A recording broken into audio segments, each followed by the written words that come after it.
A série Geografia na Contemporaneidade discute as causas e consequências da atual distribuição espacial do mundo. Diante das inovações no transporte e comunicação, será que ainda faz sentido pensar em termos de territórios, localidades ou fronteiras? Apresentam reflexões sobre essas questões nas suas especialidades os professores Marcelo Escolar, Rogério Resbert da Costa e Gustavo Lins Ribeiro.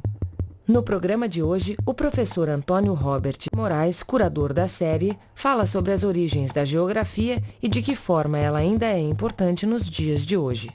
A geografia, tradicionalmente, é uma discussão sobre os lugares, sobre os espaços terrestres. No passado, teve muito ligada ao levantamento dos lugares, os lugares eram pouco conhecidos, e cada vez mais a geografia diz respeito às relações que se estabelecem no espaço. Quer dizer, o central da geografia é a relação sociedade-espaço, certo? Como a sociedade se apropria, constrói, destrói, certo? A superfície terrestre, seja aprendendo os quadros naturais, certo? Seja na construção de formas sobre a superfície da Terra. Então é aprender a lógica da produção dessas formas e dessas apropriações da natureza que dão um sentido para a geografia. Eu gostaria de iniciar, certo? Lembrando que o rótulo geografia é um rótulo muito antigo na cultura ocidental. Um rótulo que remonta à antiguidade clássica, porém que conhece diferentes significados ao longo da história. Nós vamos trabalhar aqui com um significado muito específico, historicamente, que é a geografia moderna. A geografia moderna, que é a geografia que se concebe como uma ciência, no sentido da ciência moderna, a geografia da época moderna. Essa geografia, esse projeto de geografia, poderíamos dizer, surge no final do século XVIII, com uma clara inspiração enciclopédica. A meta dessa geografia é realizar uma síntese de todos os fenômenos observáveis na superfície da Terra. Alexandre von Humboldt, um dos propositores desse projeto, diferencia natureza e terra, certo? Vendo a Terra, o planeta, como uma manifestação da natureza, dotada de individualidade, certo? Vendo a Terra como um todo, isto é, como uma totalidade. Para ele, nesse sentido, os fenômenos da natureza, ao ocorrerem na superfície terrestre, apresentam uma determinação própria dessa localização. Uma determinação que Humboldt vai chamar de ordem telúrica, certo? Que seria a ordem que organiza o relacionamento dos fenômenos no planeta. Explicar essa ordem seria a meta da geografia, dessa geografia científica, vista por Humboldt como a parte terrestre da ciência do cosmos. A localização da proposta humboldtiana e do centro da reflexão geográfica na primeira metade do século XIX, certo? Já vai nos dar alguns elementos para pensar o contexto histórico que animava esse projeto de geografia moderna. Esse projeto surge na Alemanha. Na época, a Alemanha é um conglomerado político não unitário, isto é uma área que não havia logrado constituir-se como um Estado moderno, certo? Uma área que não havia efetivado um processo de unificação nacional. Tratava-se, assim, de uma zona politicamente fragmentária, onde se desenvolvia aquele processo que vários autores denominam como a via prussiana de desenvolvimento do capitalismo. Isto é, áreas onde as relações capitalistas penetram sem romper com a ordem feudal pré-existente. Alguns autores chegam mesmo a falar em uma modernização do feudalismo, certo? Na via prussiana, E um dos traços é esse de uma tardia unificação nacional com relação aos demais países da Europa. Na verdade, o projeto da geografia moderna é uma formulação da intelectualidade Juncker, nobreza prussiana, na sua própria luta pela unificação nacional da Alemanha. Por ironia, esse país sem colônias, certo? A Alemanha, é que vai propor um campo disciplinar que se consolida, na verdade, como um grande inventário das áreas de colonização europeia. A abertura do mundo ao novo colonialismo do século XIX foi um dos elementos centrais para estimular a rápida difusão da disciplina, criando um campo acadêmico sólido ao longo do século XIX. O outro elemento explicativo da difusão da geografia foi a afirmação do nacionalismo e dos estados nacionais. Nesse processo, a disciplina cumpriu um importante papel que a gente poderia chamar de doutrinação patriótica, isto é, de afirmação das identidades nacionais por meio da ampla inserção da geografia nos sistemas de ensino. Então, é a conjugação entre esses dois fatores, a expansão colonial, certo? E a afirmação das identidades nacionais, que explicam a estruturação da geografia nos países centrais e com uma característica muito específica, talvez singular entre as ciências, que é a estruturação em escolas nacionais. Quer dizer, a geografia, ao contrário de outras ciências, mais do que se agrupar por métodos, se agrupou por nacionalidades. Conhecer a Terra, inventariar os lugares, cartografá-los, levantar os recursos naturais existentes, afirmar as identidades culturais dominantes. Isso se constituiu a tarefa desse campo disciplinar que abraça o empirismo positivista como sua orientação básica metodológica. A ciência dos lugares, a ciência das localizações, a ciência que busca realizar uma síntese entre fenômenos naturais e sociais, explicando o relacionamento dos grupos humanos com a Terra, ou demarcando a influência da natureza sobre a história. É essa geografia que ingressa no século XX. Porque os lugares variam, emerge como a questão básica de uma geografia que se define como a ciência da diferenciação de áreas. Existem padrões espaciais recorrentes? Pergunta uma geografia que ainda se vê como ciência positiva.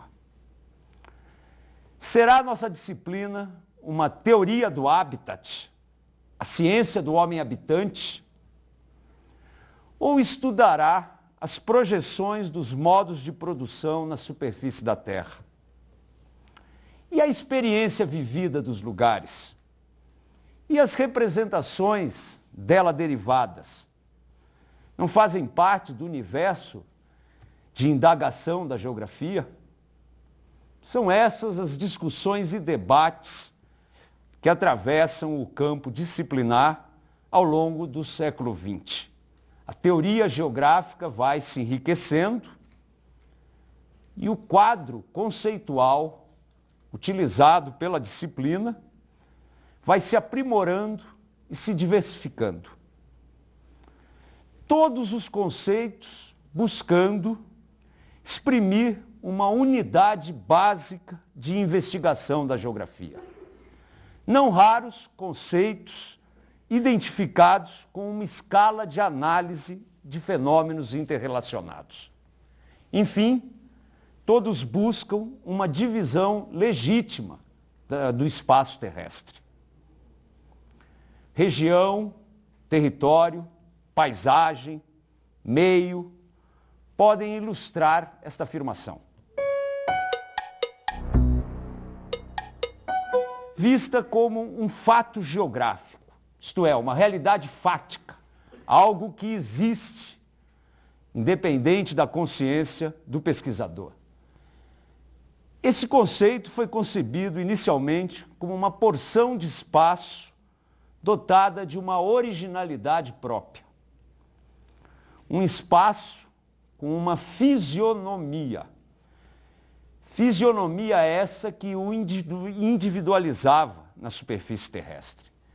Individualizava, seja pelas características naturais, um relevo, uma vegetação, um sistema hidrográfico, seja pelas características humanas, um estilo arquitetônico, um tipo de agricultura, um processo de ocupação. Dessa concepção fisiográfica, a região vai, ao longo do século XX, cada vez mais ser qualificada por uma estrutura econômica. Quer dizer, cada vez mais é a economia regional que define a região. Ou por uma rede hierarquizada de cidades, com a hierarquia urbana definindo a região, agora adjetivada como região polarizada. Em tempos mais recentes, a identidade cultural também emergiu como qualificador de uma região. E mesmo a sua expressão política no regionalismo. Então, mais recentemente, temos concepções, como de Doren Massey, que diz que o regionalismo cria a região.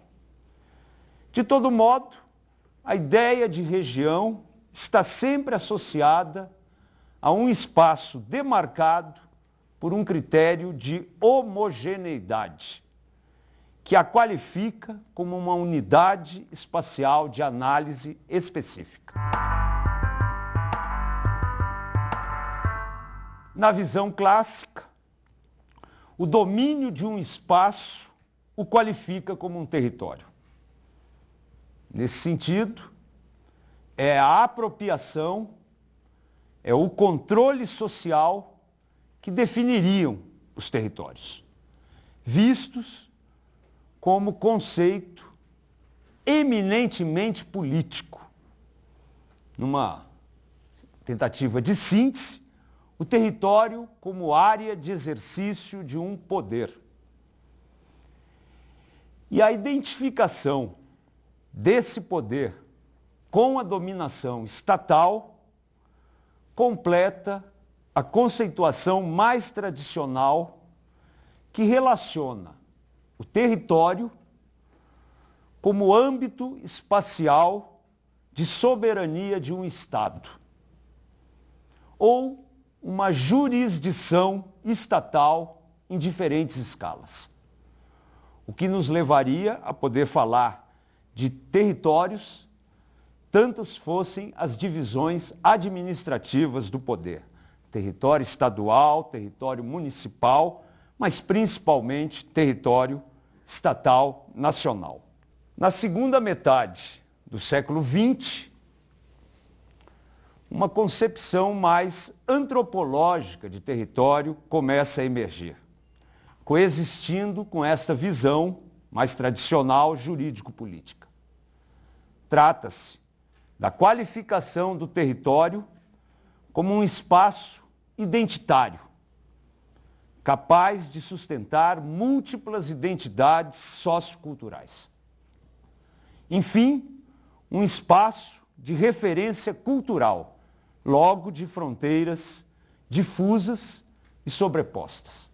Se tratam de dois conceitos de natureza e de índole bastante diversa. A região como um espaço qualificado por uma homogeneidade e o território qualificado por referências políticas ou culturais, mas enfim como um espaço delimitado a partir de uma apropriação social necessariamente. Este é um conceito que qualifica o campo visual de um sujeito observador. Isto é, a paisagem é percebida por um sujeito, certo? Um sujeito que a percebe enquanto realidade objetiva para algumas correntes ou enquanto realidade subjetiva para outras correntes. De todo modo, trata-se de um espaço delimitado pelo horizonte de observação do sujeito. A paisagem tem, assim, uma morfologia captada visualmente. Visualização que, em si mesma, fornece um todo geográfico para análise e fornece uma escala de tratamento geográfico da superfície da Terra. Trata-se, a paisagem, de um conjunto espacial dotado de múltiplos elementos que se articulam em sua composição. Uma expressão do relacionamento de variados processos naturais e sociais, os quais podem ser equacionados enquanto uma fisiologia da paisagem. Isto é, a paisagem tem uma forma e a paisagem tem um funcionamento. Uma forma diretamente percebida e um funcionamento que necessita ser investigado para além da mera visualização. Trabalhamos, assim, 3 conceitos básicos oriundos do século XIX, mas que vão sendo especificados, trabalhados, detalhados, problematizados ao longo do século XX. Além da região, do território e da paisagem, talvez os conceitos pilares, a geografia contempla também outros conceitos, como meio, geossistema, habitat, área, ambiente, entre alguns outros. Por meio deles, a geografia tenta dar conta de recortes espaciais passíveis de dividir a superfície da Terra e individualizar unidades legítimas para o seu estudo. No plano teórico, a categoria filosófica espaço fornece a base para pensar as peculiaridades dessa ótica disciplinar. Talvez a única unanimidade encontrada nas teorias da disciplina seja a conclusão de que ela se refere à dimensão espacial da realidade. A categoria espaço é bastante complexa, já no âmbito da discussão filosófica. Então, nesse sentido, o espaço não é um conceito. Em primeira mão, o espaço é uma categoria filosófica. O conceito é uma coisa menor frente a uma categoria filosófica. Para explicitar uma categoria filosófica, normalmente temos que usar um livro inteiro. O conceito pode ser definido num verbete, certo? E o espaço é, antes de tudo, uma categoria complexa e polêmica, já no plano da filosofia. O que fornece aos geógrafos a possibilidade de distintos entendimentos sobre o que vem a ser o espaço, e isso propicia variadas inspirações para a reflexão geográfica, que pode transitar, certo, por esses diferentes significados que a filosofia atribui a essa categoria. Para Newton, todo fenômeno ocorre em um certo espaço. E, nesse sentido, todo fenômeno seria dotado de uma espacialidade, passível de ser mensurada, num primeiro momento, na sua própria extensão, que é uma concepção totalmente diferente da visão kantiana do espaço. Para o Kant, o espaço é uma categoria da intuição, isto é, o espaço não é uma materialidade, mas o espaço é uma forma de perceber os fenômenos. Nós já vemos as coisas espacialmente. O espaço, nesse sentido, não é uma realidade objetiva, externa ao sujeito, mas é um elemento, certo, da capacidade cognitiva do próprio sujeito. De todo modo, em variadas formulações, a geografia se afirma, na atualidade, como uma teoria do espaço terrestre. A geografia poderia tranquilamente ser definida hoje, a partir de todo esse seu esforço teórico de mais de um século, como uma teoria do espaço terrestre ou de espaços mais específicos, geralmente adjetivados. Espaço físico, espaço natural, espaço econômico, espaço político, espaço urbano, espaço produzido, espaço vivido e várias outras possibilidades. Tomemos aqui 2 exemplos de tratamento do tema. De um lado, Milton Santos, que diz que devemos ver o espaço como um fato, como um fator e como uma instância. Ver o espaço como fato, na medida em que ele é um atributo material da superfície do planeta. Os espaços são passíveis de serem medidos, localizados, e nesse sentido, o espaço pode ser visto como um fato geográfico. Como um fator, na medida em que o ordenamento dos espaços, as características do espaço, atuam sobre os processos que ali ocorrem. O espaço não é inerte, o espaço tem a capacidade de influir nos processos que nele ocorrem, muitas vezes estimulando ou obstaculizando o seu próprio uso. Nesse sentido, o espaço pode ser visto como um fator na análise, por exemplo, da sociedade.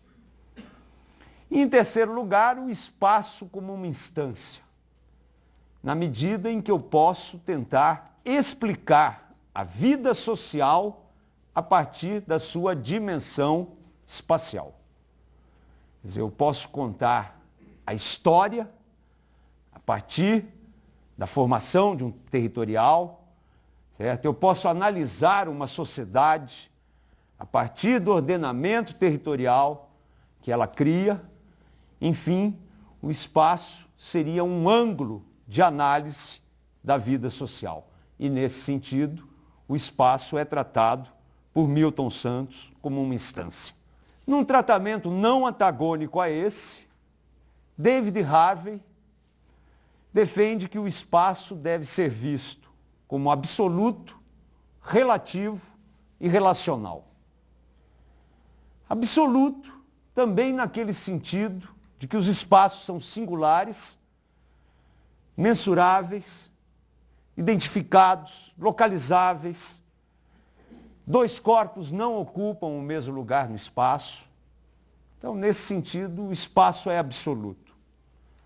Mas também é relativo no sentido de que os lugares se relacionam, de que existem fluxos entre lugares, que existem processos que articulam os lugares. E, finalmente, o espaço é relacional na medida em que ocorrem relações dentro do espaço. certo? Poderíamos exemplificar a ideia de Harvey com uma fazenda que tem uma extensão física, um espaço absoluto, porém que utiliza insumos e vende sua produção para outros lugares, depende de uma energia que vem de outros lugares, e nesse sentido o espaço é relativo, porém a própria fazenda tem as suas relações sociais internas, o que tornaria o espaço relacional. Tá? São duas visões do tratamento do espaço pela geografia contemporânea. Poderíamos aumentar o número de exemplificações, porém são duas proposições bastante sólidas da discussão contemporânea. Diria que hoje em dia, do ponto de vista da teoria da geografia, uma forte distinção se estabelece entre aqueles que tomam diretamente o espaço como objeto da investigação geográfica e os que vão direcioná-la para a relação sociedade-espaço. Não é a mesma coisa. Tomar diretamente o espaço como objeto de interesse da disciplina e tomar a relação sociedade-espaço como objeto desse interesse. Nessa última visão, a geografia é claramente identificada como uma ciência humana, que estuda relações sociais, como todas as ciências humanas. Aquelas relações sociais específicas pelas quais a sociedade se relaciona com o espaço. Isto é, haveriam relações próprias, culturais, econômicas, políticas, pelas quais a sociedade se relaciona com o seu espaço. Posto em outros termos, a geografia estudaria a espacialidade da vida social.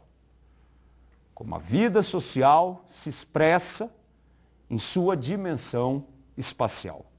É bom salientar que sociedade e natureza não é sinônimo de sociedade e espaço.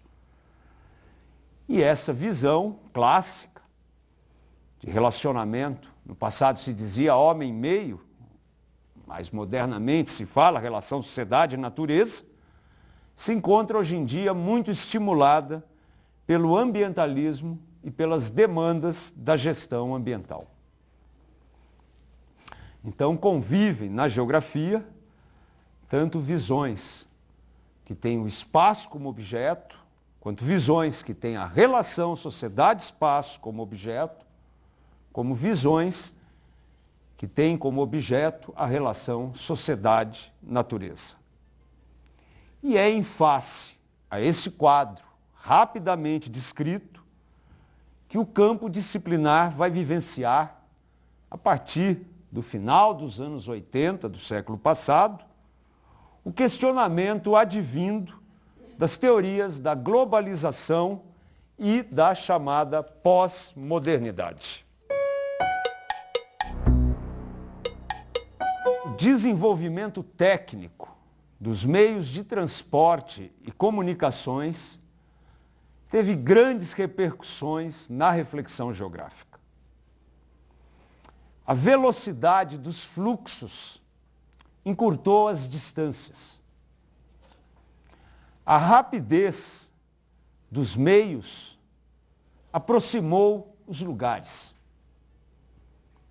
Há um autor, um historiador francês da expansão europeia, que disse que o mundo nunca foi tão grande quanto no século XVI. Pierre Chauny. Parodiando Pierre Chauny, nós poderíamos dizer que o mundo nunca foi tão pequeno quanto nesse início do século XXI. As teorias da globalização salientam as formas de produção flexíveis que rompem com a fixidez das velhas localizações. Então, a produção flexível, o pós-fordismo, traria, vamos dizer assim, uma liberalização da economia com relação ao espaço. A imaterialidade dos fluxos financeiros que deslocam-se no espaço como informações em tempo real, diminuiria também esse peso do espaço sobre a economia. As empresas multinacionais não respeitariam fronteiras e padronizariam o consumo em escala mundial. Enfim, ocorre nesse final do século XX, início do século XXI, toda uma revolução no relacionamento com o tempo e com o espaço. Uma cultura mundializada acompanha tais processos e teria ultrapassado, segundo muitos autores, os localismos e as identidades restritas. As relações em rede teriam substituído a contiguidade dos processos, enfraquecendo os atores políticos da espacialidade moderna, entre eles o Estado Nacional. Essa compressão, para usar uma expressão do Harvey, contemporânea do espaço, emerge como um elemento afirmador da condição pós-moderna, aparecendo como um argumento de sustentação de várias finalizações proclamadas pelos autores do pós-modernismo. O fim do Estado, o fim das nações, o fim das fronteiras, o fim dos territórios. Não é difícil enumerar, na década de 90, obras com esses títulos. Isso para ficar em apenas algumas finalizações, mais diretamente ligadas à geografia, porque poderíamos lembrar também o fim da ideologia, o fim das classes e, por fim, o fim da história, com Fukuyama. É interessante destacar que essa perspectiva pós-moderna estimula posições antípodas no campo disciplinar da geografia. Para alguns autores, vivemos o fim da geografia. Há autores que falam abertamente nisso, pois a disciplina teria perdido o sentido nesse mundo deslocalizado, onde o espaço se padroniza na expansão dos não-lugares, os lugares da supermodernidade, que seriam todos iguais em qualquer parte, e nesse mundo onde as referências locais teriam perdido a efetividade do passado. O discurso geográfico, para essas perspectivas pós-modernas, seria uma classe das grandes narrativas totalizadoras ultrapassadas pela velocidade e pela instantaneidade da pós-modernidade.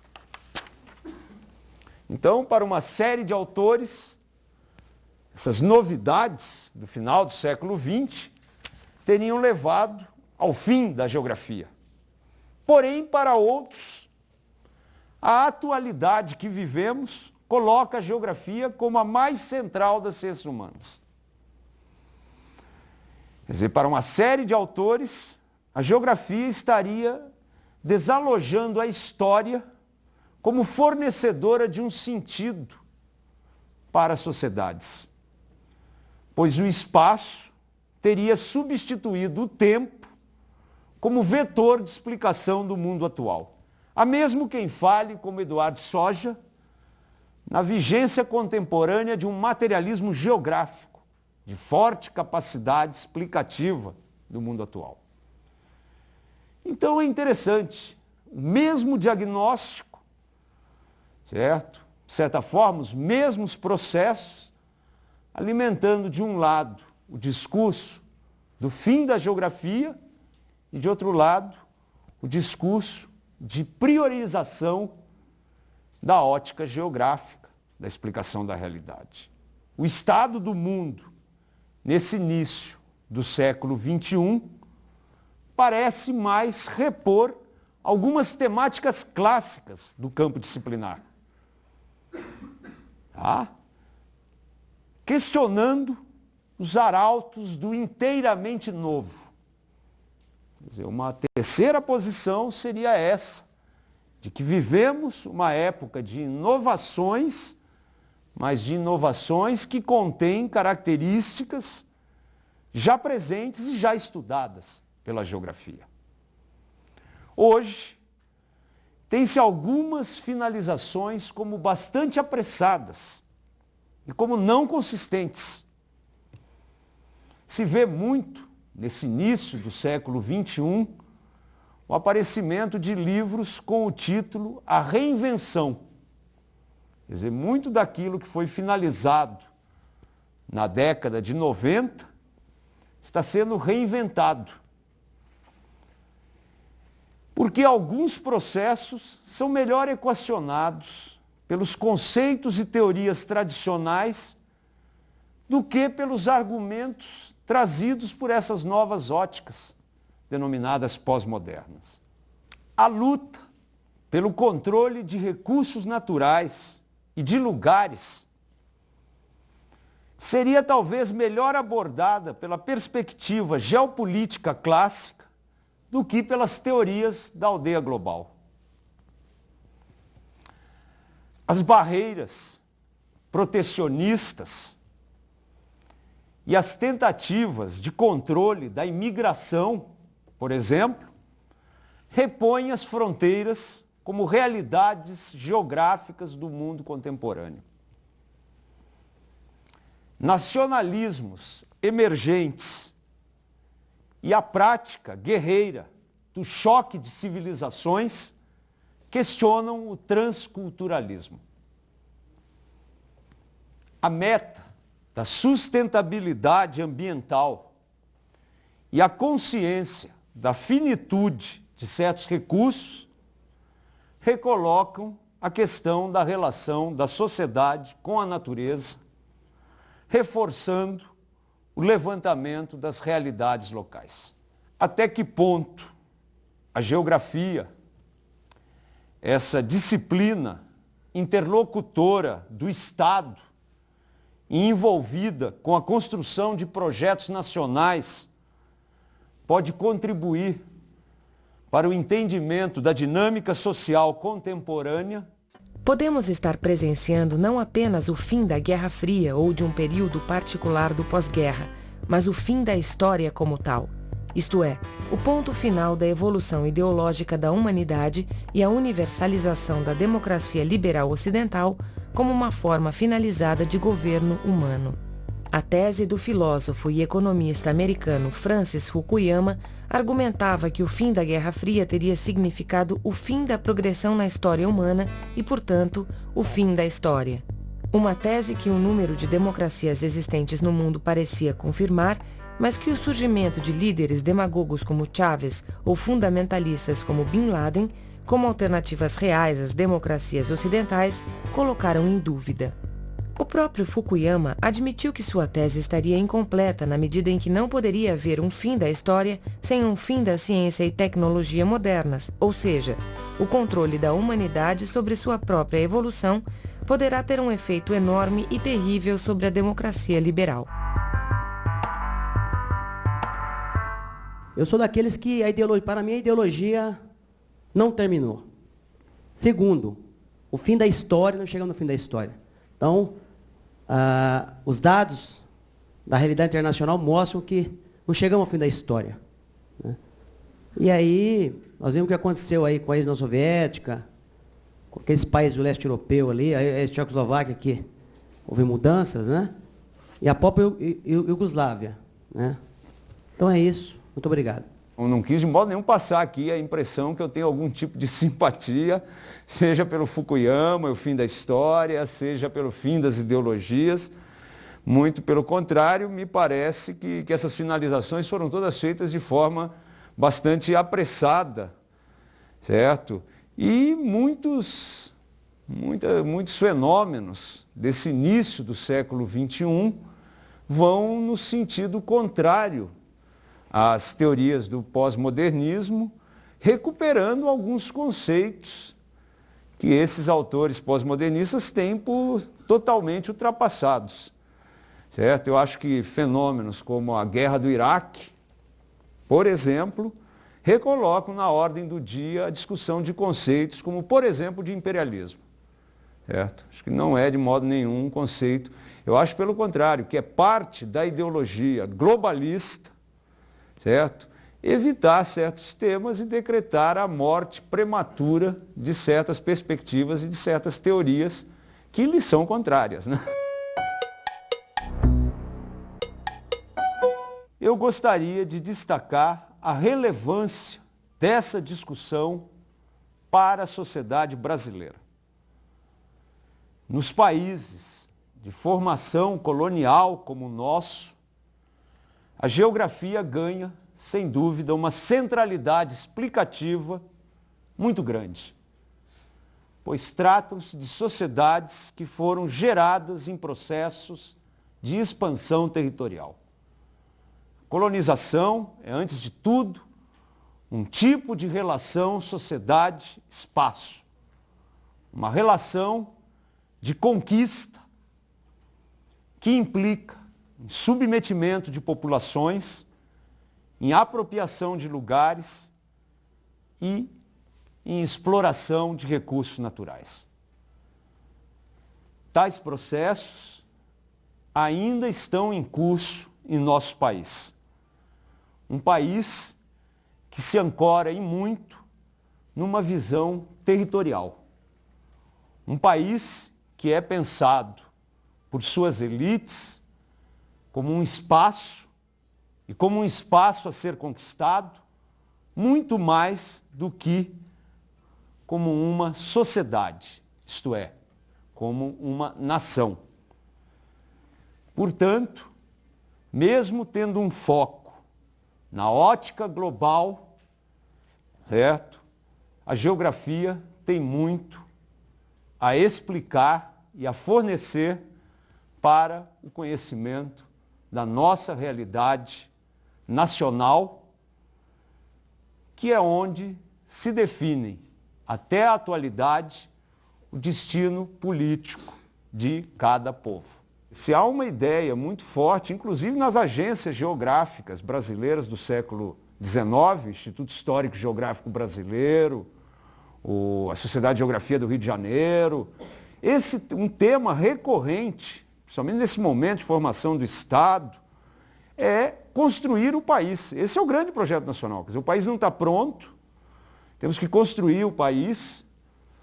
O Visconde de São Leopoldo, na fundação do Instituto Histórico e Geográfico Brasileiro, em 1837, ele fala uma frase lapidar. Ele diz assim: nós somos os representantes da ilustração nos trópicos. Temos que levar as luzes a esses sertões. E essa ideia vai se repondo.